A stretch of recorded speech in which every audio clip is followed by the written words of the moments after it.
15 ಬೋರ್ಗಳು ಹೆಂಗೆ ಕೊಡ್ತಾರೋ ಗೊತ್ತಿಲ್ಲ. ಅವ್ನು ಹೇಳಿ ಕಾಂಟ್ರಾಕ್ಟ್ ಹೇಳಿ ಯಾರೋ ಮಾಡ್ತೀನಿ ಅಂತ ಹೇಳಿದಾರೆ. ಅದು ಮಹೇಂದ್ರ ಅವರು ಯಾರು ಕರ್ಬಿಟ್ಟು ಅವ್ನು ಇಮಿಡಿಯೇಟ್ಲಿ ಕೆಲಸ ಮಾಡ್ತೀವಿ. ಹೌದು.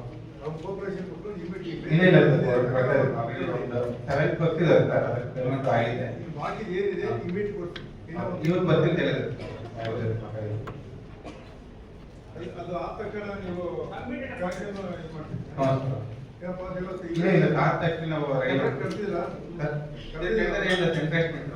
ಕರೆದುಬಿಟ್ಟು ನೀವು ಇವೆಲ್ಲ ಕೊಟ್ಟು ಎಂಟ್ರೆನ್ಸ್ ಎಲ್ಲ ಆಗಿದೆ, ಆಗಿದೆ ಸರ್. ಈಗ ಅವ್ರು 7th ಬರ್ತಿದ್ರು, ಇವತ್ತು ಸಂಜೆಯಿಂದ ಬಂದು ಕೊಡ್ತೀವಿ.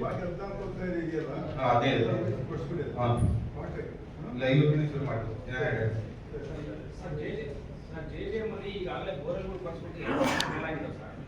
ಅದು ಒಂದು ಏನಂಗೆ ಆಯ್ತು ಸರ್, ಕುಡಿಗುಂಟೆ ಏನಾಯ್ತು ಸರ್, ನೀರು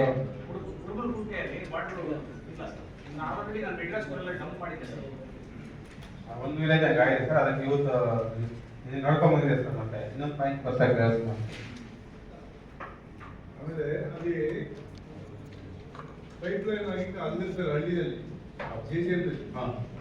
ಏನಪ್ಪ ಅದ್ರ ಇಮಿಡಿಯೇಟ್ ಫಸ್ಟ್ ಪ್ರಿಫರೆನ್ಸ್ ಅಲ್ಲಿ ಮೊದಲು ರೋಡ್ ಹೆಂಗಿತ್ತು ಹಂಗ್ ಮಾಡ್ಸೋದು ನಿಮ್ದು ಜವಾಬ್ದಾರಿ. ಅದಾದ್ರೆ ನೀವು PDO ಹೇಳ್ಬೇಕು, ಇನ್ಸ್ಟ್ರಕ್ಷನ್ ಕೊಡ್ಬೇಕು. ಯಾವುದೇ ಒಂದು ಅದಾಗತಕ್ಕ ಯಾವುದೇ ಗ್ರೂಪ್ ಹಾಕೊಂಡು ಟ್ರೈನ್ ಹಾಕಬಾರ್ದು. ಅದಕ್ಕೆ ಒಂದು ಗ್ರೂಪ್ ಮಾಡಿದ್ದೀನಿ ಸರ್, ವಿಲೇಜ್ ವೈಸ್ PDO ಮತ್ತೆ ಮೊದಲಿದ ಅಧ್ಯಕ್ಷರು, ಈ ಅವ್ರ ಮೆಂಬರ್ಸ್ ಮತ್ತೆ ನಾವು PO ಇದೆ ಸರ್. ಅಥವಾ ಡೈಲಿ ಅಪ್ಡೇಟ್ ಆಗ್ತದೆ ಸರ್. ಏನು ಪ್ರಾಬ್ಲಮ್ ಇಮಿಡಿಯೇಟ್ ಆಗ್ತದೆ. ಅದೇ ಈಗ ಲಾಸ್ಟ್ ಪೇಮೆಂಟ್ ಪ್ರಾಬ್ಲಮ್ ಇತ್ತು, ಸ್ವಲ್ಪ ಸ್ಟ್ರೆಸ್ ಆಯಿತು ಅಂತ ಮಾಡ್ತಿರ್ಲಿಲ್ಲ. ರೋಡ್ ಮಾಡಿಸ್ತೀವಿ, ಏನೋ ಸರಿಯಾಗಿ ಮಾಡೋದಾದ್ರೆ ಅದಕ್ಕೆ ನೀವೆಲ್ಲ ಜವಾಬ್ದಾರ ಆಗಬೇಕು. ಕರೆಕ್ಟ್ ನೀಟಾಗಿ ರೋಡ್ ಮೊದಲು ಹೆಂಗಿತ್ತು ಆ ಥರ ರೋಡ್ ಕರೆಕ್ಟಾಗಿ ಕವರ್ ಮಾಡ್ತೀವಿ. ಅದು PDO ಈ ಶಕ್ತಿ ಕೊಡ್ತೀವಿ. ಇಲ್ಲ ಅವರು ಬರ್ತಾರೆ.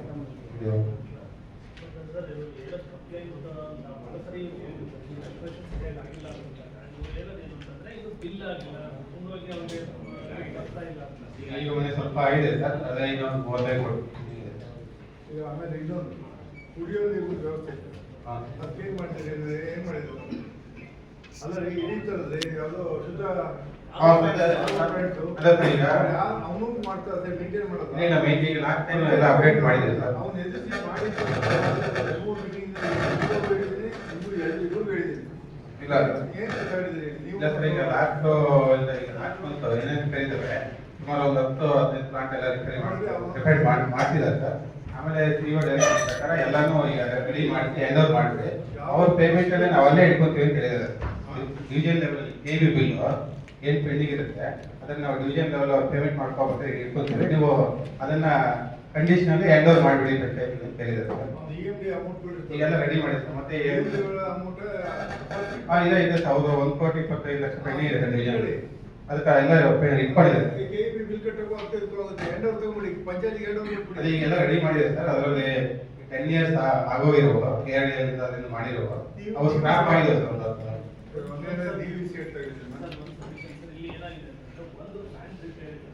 ಒಂದು 3 ಲಕ್ಷ 4 ಲಕ್ಷ 1,20,000 ನೀವು ನಮಗೆ ಒಂದು ಡಿಕ್ಲರೇಷನ್ ಕೊಡಿ. ಈ ದುಡ್ಡನ್ನ ನೀವು ಪಂಚಾಯತಿಯಿಂದ ಬಸ್ ಮಾಡಿದ್ರೆ ನಾವು ಇದನ್ನ ಪೇಮೆಂಟ್ ಮಾಡ್ತೀವಿ ಅಂತ ಕೊಡ್ಲಿ ಸರ್. ನಾವು ಏನು ಸಾಲ ಮಾಡೋದು ಮಾಡ್ತೀವಿ.